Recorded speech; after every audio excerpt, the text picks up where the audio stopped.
When people speak of healing, they often imagine a return to wholeness, a restoration of something lost, a gentle mending of what was once broken. Yet, what I have observed again and again in the depths of the psyche is that genuine healing rarely restores anything. More often, it dissolves. And nowhere is this dissolution more profound than in the psyche of the empath, whose identity has been shaped not around inner necessity, but around response to the psychic climate of others. When the empath begins to heal, the first thing that does not survive is the familiar image of the self. This is not accidental. The empath's identity is frequently a structure built to sense, absorb, anticipate, and stabilize the emotional field of the surrounding world. Such an identity is adaptive, even noble in appearance, but it is not rooted in the self. It is rooted in necessity, in early psychic conditions where attunement meant survival. Healing, therefore, does not polish this identity. It removes the conditions that made it necessary. This is why healing feels, at first, like loss. Many of you listening to me now may feel confused by this. You expected relief, perhaps peace, perhaps clarity. Instead, what emerges is disorientation. The old reflexes fall silent. The compulsion to rescue weakens. The familiar emotional resonance with others becomes strangely muted. And with this muting comes an uncanny question, rarely spoken aloud but deeply felt. If I am no longer needed in this way, who am I? This question is not pathological. It is archetypal. In the unconscious, identity is never a static possession. It is a provisional arrangement, a mask the psyche fashions in response to life's demands.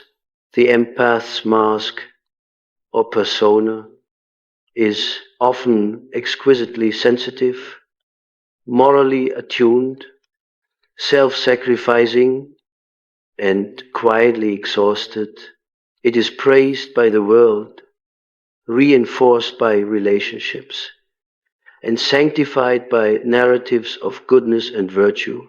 Yet beneath this persona lies a profound imbalance. The self has been subordinated to the emotional economy of others.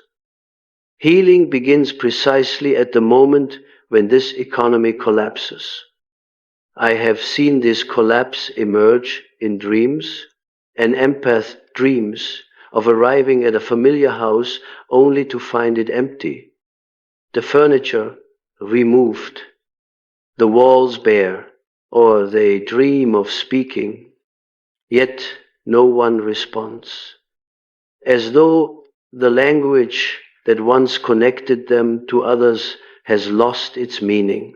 These dreams are not warnings, they are announcements.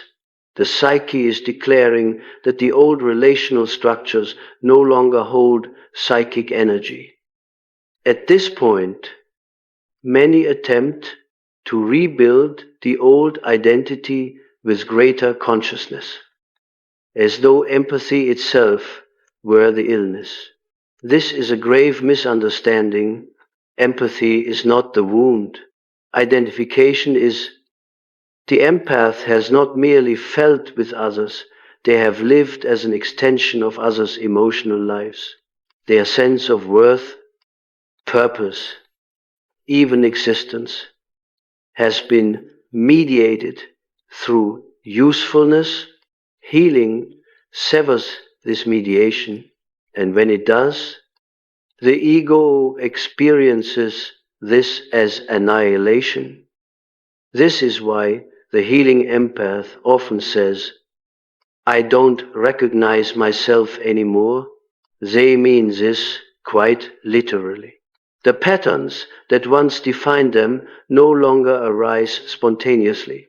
The body does not rush forward to soothe. The heart does not immediately open. The familiar guilt for withdrawing does not carry the same force. Something ancient and quiet has intervened. That something is the self. The self does not speak in the language of moral obligation. It does not reward sacrifice for its own sake.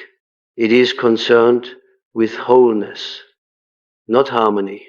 And wholeness, paradoxically, often disrupts relationships that are organized around imbalance. When the empath heals, the psychic signal they emit changes. They no longer unconsciously invite projection. The wounded, the demanding, the narcissistically oriented feel this change immediately, though they may not understand it.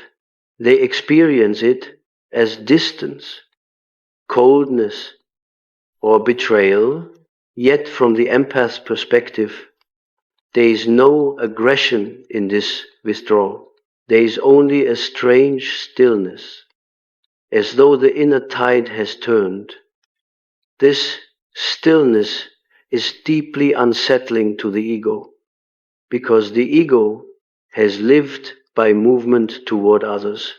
Stillness feels like death, but it is not death, it is incubation. I must emphasize this. The dissolution of identity is not the final stage of healing. It is the threshold. The psyche cannot reorganize around the self while clinging to a persona built for psychic survival. Something must give way. And what gives way first is always the story the ego tells about who it is. This is why healed empaths often feel morally unmoved. They ask themselves whether they have become selfish, indifferent, or even cruel. In truth, they have simply lost the compulsion to be psychologically consumed. The archetype of the martyr recedes, and with it, the unconscious inflation that suffering confers meaning. Meaning does not come from suffering. It comes from alignment. Alignment with the self feels, at first, like emptiness. The empath is no longer filled with others' emotions, but their own inner voice has not yet fully emerged. This creates a vacuum, and nature abhors a vacuum. The psyche responds with anxiety, melancholy, and sometimes profound fatigue. Do not mistake this fatigue for regression. It is the exhaustion that follows prolonged psychic overextension. The nervous system is recalibrating. The unconscious is withdrawing projections. The inner figures that once demanded constant attention are returning to their rightful place within. In this phase, many empaths report dreams of water receding, of tides pulling back from the shore, of vast, quiet landscapes appearing where once there was crowding. These images are not random. They reflect a redistribution of psychic energy. The libido is no longer flowing outward compulsively. It is turning inward toward individuation. Individuation, however, is not a pleasant process. It does not flatter the ego. It dismantles it. The empath who heals must confront a terrifying realization. Much of what they believed to be love was In fact, fear of separation. Much of what they believed to be kindness was fear of rejection. Much of what they believed to be intuition was hypervigilance, born of early relational instability.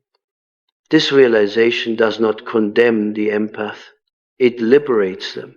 But liberation, at first, feels like grief.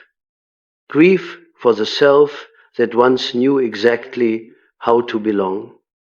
And here we reach a crucial point, one that many modern interpretations of healing avoid. Healing does not guarantee belonging. In fact, it often removes the conditions under which belonging was previously possible. When the empath no longer overextends, no longer anticipates, no longer absorbs, many relationships simply fall silent. The empath is shocked by this silence. They believed the bond was mutual. Only now do they see how much of it was sustained by their psychic labor. This recognition is not meant to harden the heart, it is meant to mature it. The heart that survives healing is not softer, but deeper. It no longer bleeds indiscriminately, it chooses, and choice is the enemy of the old identity. At this stage, the empath often experiences what I would call existential vertigo. The familiar coordinates are gone. They are no longer the caretaker, the emotional anchor, the quiet rescuer. But neither are they yet something else. They stand psychically in an open field with no clear direction. This is where many turn back.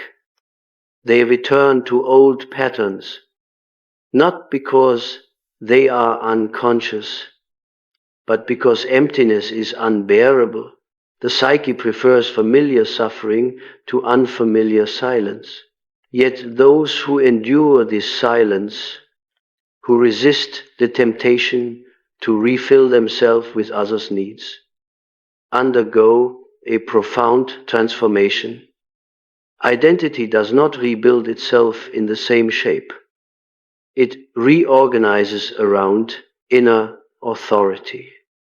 The healed empath begins to feel something new, something that was previously drowned out by constant attunement, a subtle resistance, a quiet no, a sense of boundary that does not arise from anger, but from orientation.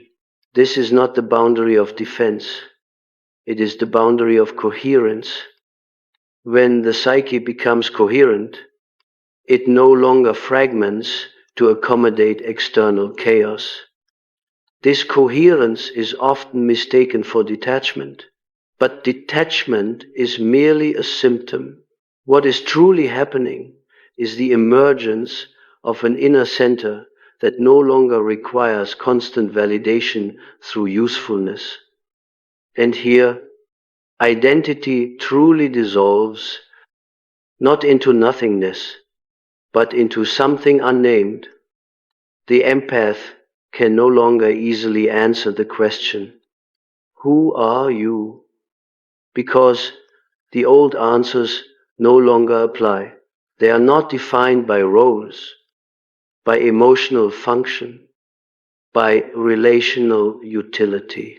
They are defined, if at all, by an inner alignment that resists simplification. This is deeply unsettling to others. Human relationships thrive on predictability. The healed empath is no longer predictable. They no longer respond on cue. They no longer mirror emotions automatically. They no longer explain themselves compulsively. This unpredictability is not manipulation. It is authenticity emerging where adaptation once ruled. At this point, the psyche enters a dangerous phase. Inflation threatens. The empath may feel superior, awakened, separate. This is a temptation of the ego, eager to replace the old identity with a new, more refined mask. If this occurs, healing stalls. True healing does not replace one identity with another. It loosens identity itself. The self is not an image, it is a process. And processes cannot be possessed. The empath who allows identity to remain fluid, undefined, and responsive to inner truth rather than outer demand begins to experience a profound, almost frightening freedom. Freedom from guilt, freedom from obligation, freedom from the unconscious contracts that once bound them to suffering. This freedom is not euphoric. It is sober, quiet, weighty. It carries responsibility. For the first time, the empath must live not in response, but in choice. And choice demands presence. Presence demands solitude, not isolation, but solitude of the inner kind, where one is no longer accompanied by the psychic noise of others. This solitude feels alien at first. It exposes parts of the psyche long neglected: anger, desire, ambition, even aggression. These elements were once suppressed in service of harmony. Now they surface, seeking integration. This is the beginning of shadow reconciliation. And it is here that the true work begins, when the shadow begins to stir. The empath often recoils in confusion. They have lived so long in conscious identification with light, with goodness, with emotional availability, that the emergence of darker impulses feels like a betrayal of everything they believed themselves to be.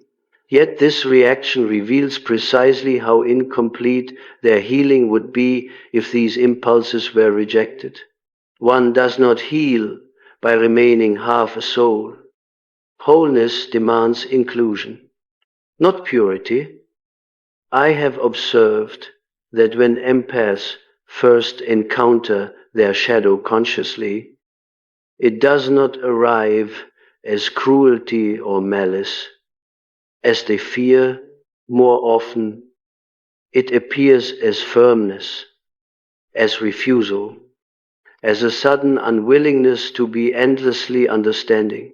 There is anger in this, yes, but it is an anger that has waited patiently for decades.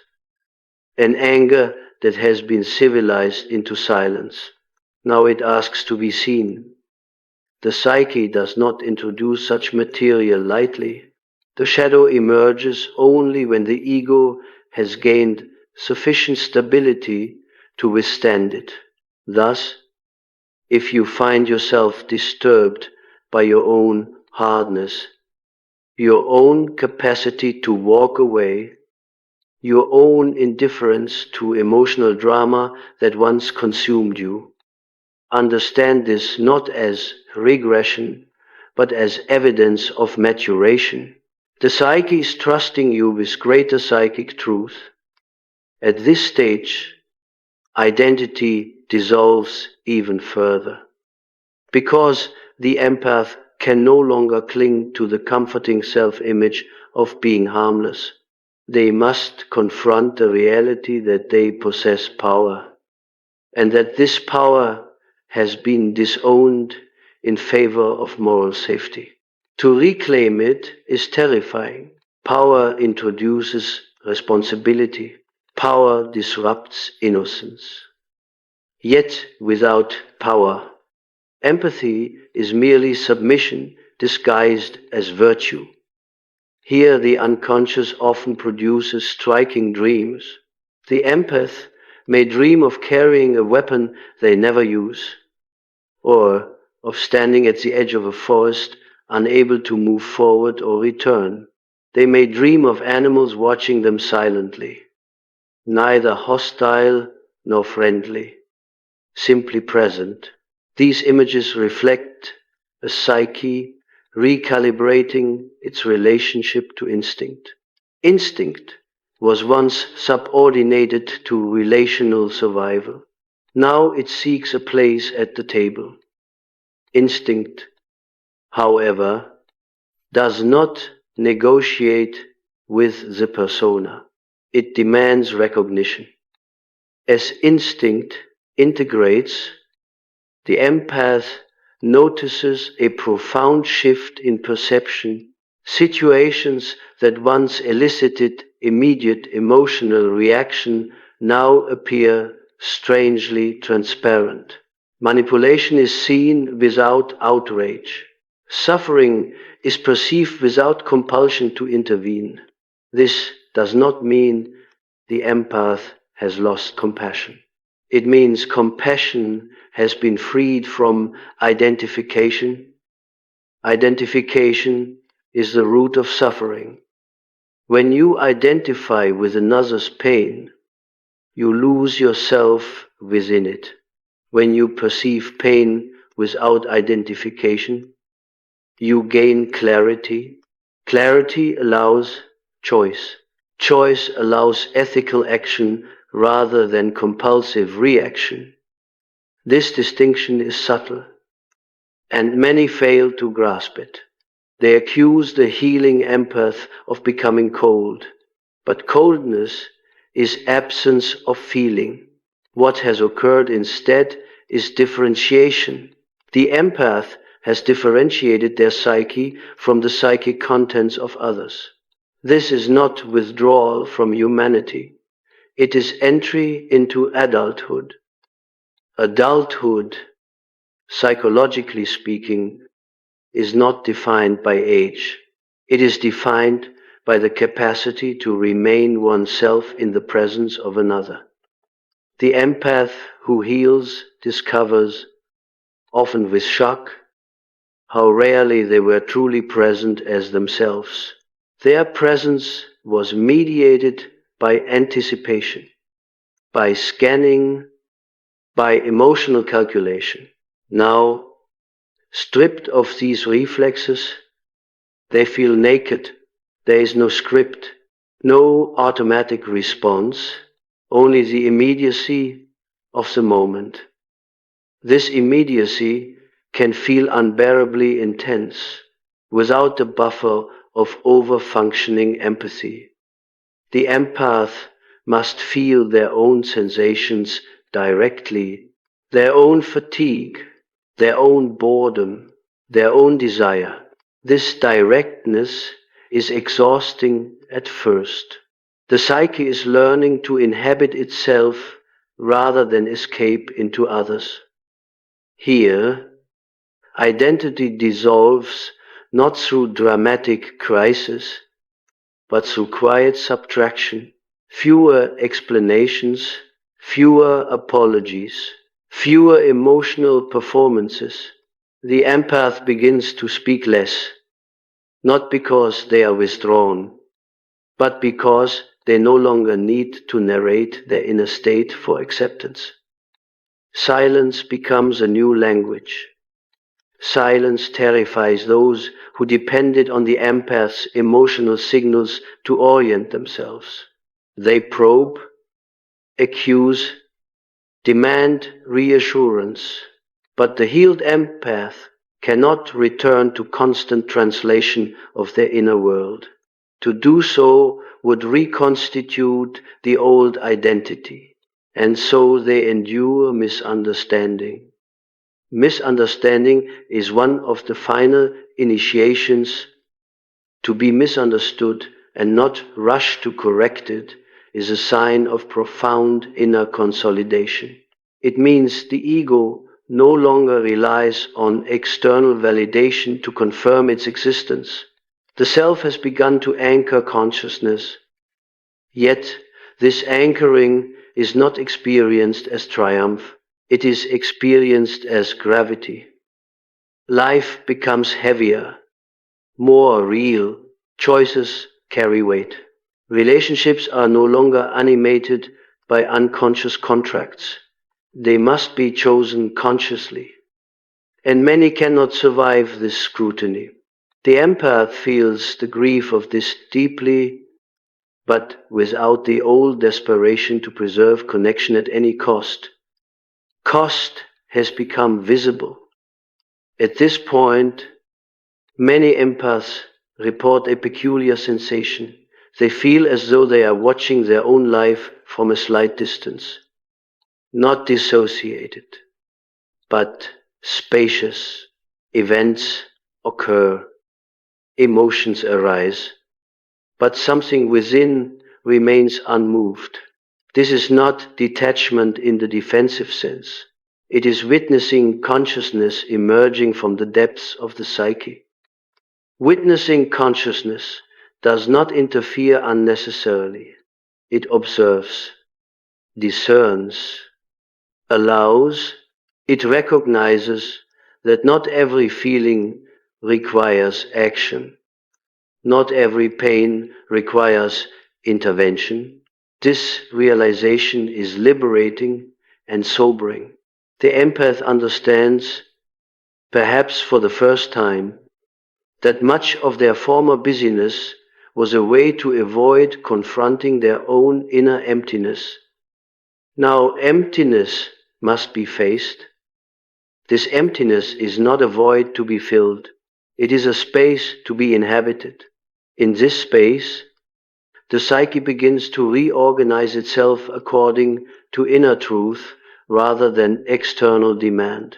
Values shift, desires surface that were once deemed unacceptable. Creativity stirs, solitude becomes nourishing rather than frightening. Yet even now, identity does not solidify. The healed empath does not rush to define themselves anew. They have learned the danger of premature definition.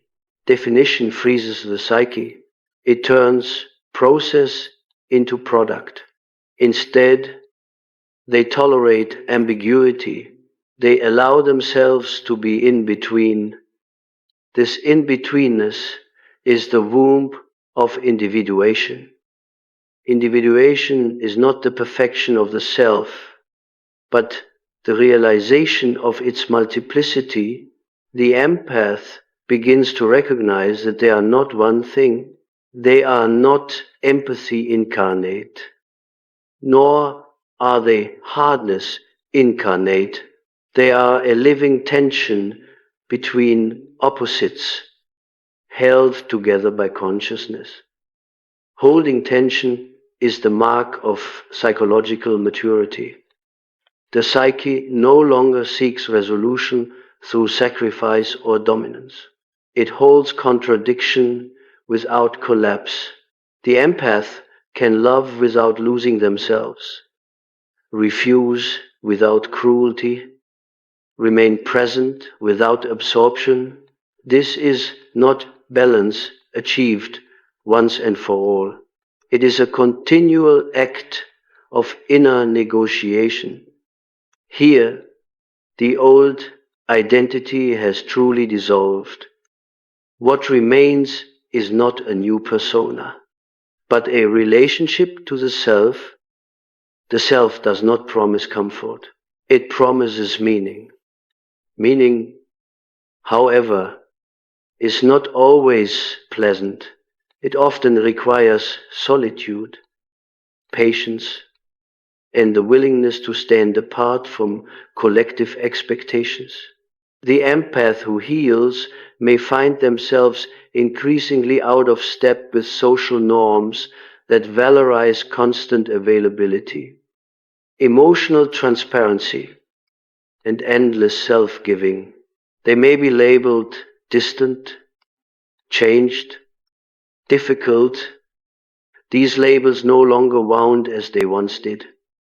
This is perhaps the clearest sign that identity has loosened its grip. The ego no longer defends an image. It no longer needs to be seen as good. It needs only to be real. Reality, psychologically speaking, is not consensus. It is coherence between inner and outer life. As this coherence strengthens, the empath's life simplifies. Not necessarily externally, but internally, fewer inner conflicts, less self-betrayal, less resentment. The psyche no longer splinters itself to maintain connection. It allows connections to form where reciprocity exists and to dissolve where it does not. Dissolution, once feared, becomes a natural process. The empath understands now that healing was never about becoming better at empathy.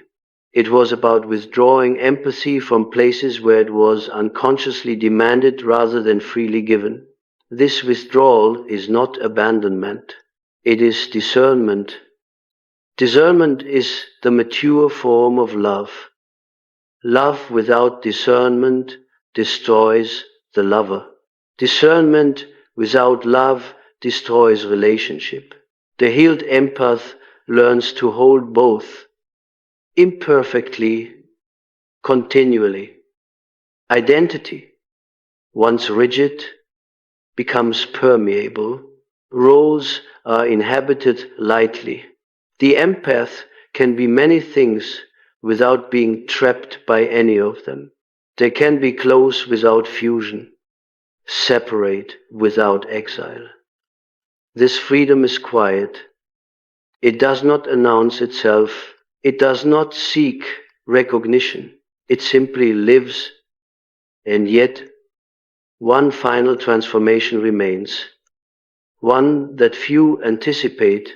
As identity dissolves, a subtle grief emerges, not for lost relationships, but for the time spent living from necessity rather than choice. The empath mourns the self they never had the chance to become earlier. This mourning is essential. Without it, the psyche cannot fully release the past. Tears may come without clear reason. Memories resurface. Old scenes replay themselves with new understanding. This is not rumination. It is integration. The psyche is stitching together fragments that were once disowned. When this mourning completes its course, something remarkable occurs. The empath feels less special. This may sound disappointing, but it is profoundly liberating. To feel less special is to be freed from the burden of exception. The empath no longer needs to be the one who feels more, gives more, endures more. They can be ordinary. Ordinariness is not insignificance. It is belonging to oneself. In this ordinariness, life regains texture. Simple pleasures return. Work becomes work, not identity. Relationships become encounters, not missions. The empath can rest. Rest is the final proof of healing. A psyche at rest does not mean a psyche without movement. It means movement without compulsion. It means action without self-erasure. It means being without justification. Here, identity has not been replaced. It has been relativized, and this, ultimately, is what truly happens when an empath heals. There comes a moment, subtle yet decisive, when the empath realizes that healing has quietly altered their relationship to time itself.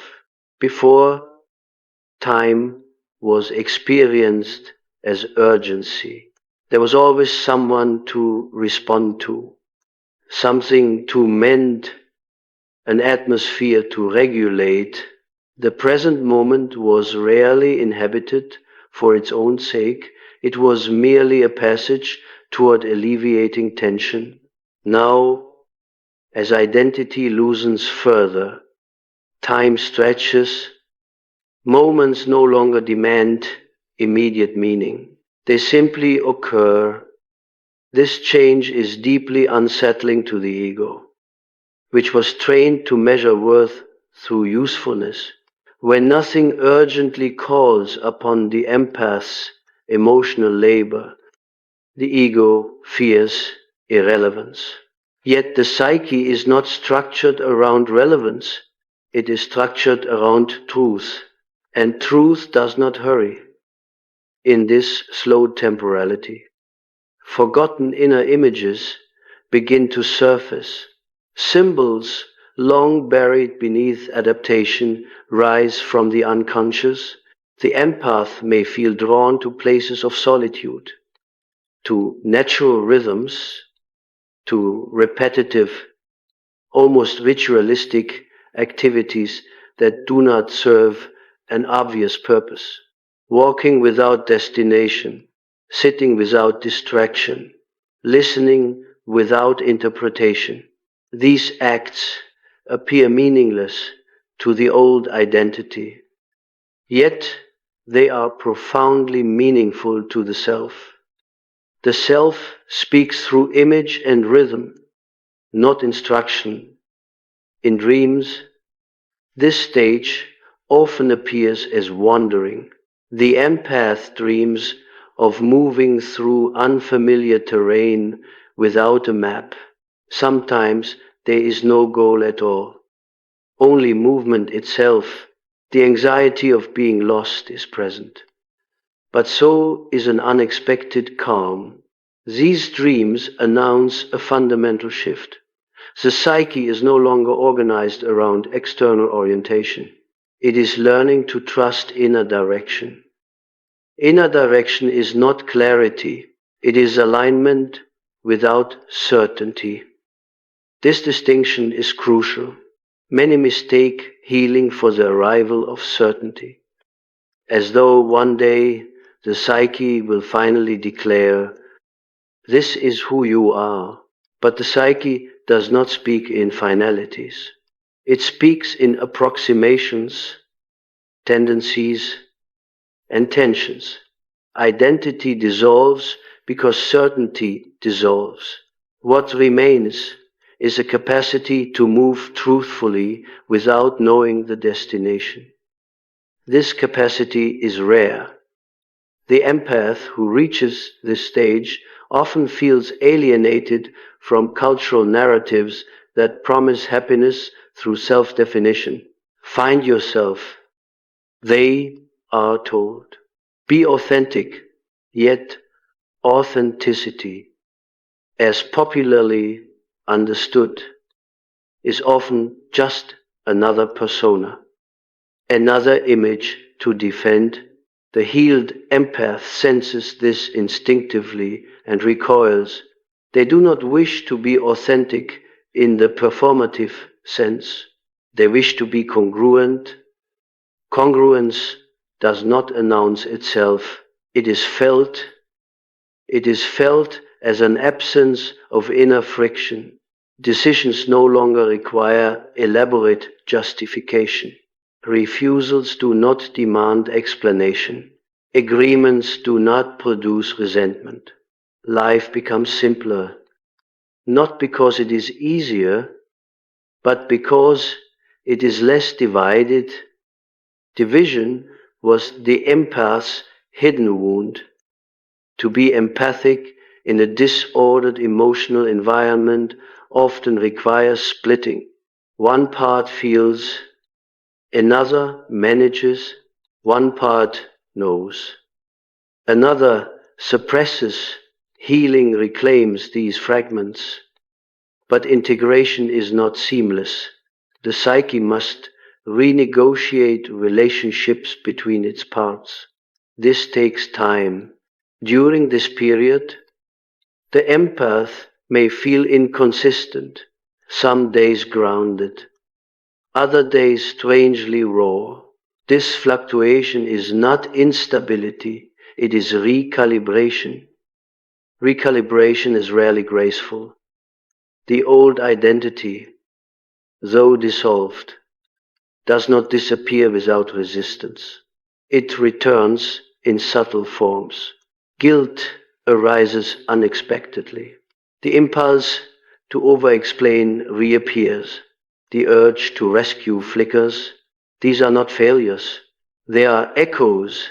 The psyche tests whether the new orientation will hold under pressure. Each time the empath notices these impulses without acting on them compulsively, the self strengthens its position. Authority shifts inward, not dominance. But gravity does not need to assert itself. It simply pulls. As inner gravity increases, relationships reorganize spontaneously. Some deepen, becoming quieter and more reciprocal. Others fade without drama. The empath no longer experiences these changes as abandonment or triumph. They experience them as consequence. This neutrality is a sign of profound maturation, yet neutrality does not mean indifference. The empath still feels deeply, but feeling is no longer the axis of identity. It is an experience, not a definition. This distinction allows something previously impossible: solitude without loneliness. Loneliness is the ache of disconnection from others. Solitude is the presence of oneself. The empath, having spent a lifetime oriented outward, must learn solitude almost from the beginning. At first, it feels barren. Then, slowly, it reveals unexpected richness. Thoughts unfold without interruption. Emotions clarify without commentary. The psyche begins to generate its own warmth. This inner warmth is subtle. It does not intoxicate, it steadies. From this steadiness arises a new ethical stance. The empath no longer acts from obligation or fear of harm. They act from resonance. When something aligns, they move toward it. When it does not, they withdraw. This withdrawal is not punitive. It is organic. Organic movement cannot be forced. Here, identity dissolves into responsiveness rather than reactivity. The empath becomes less predictable, but more reliable.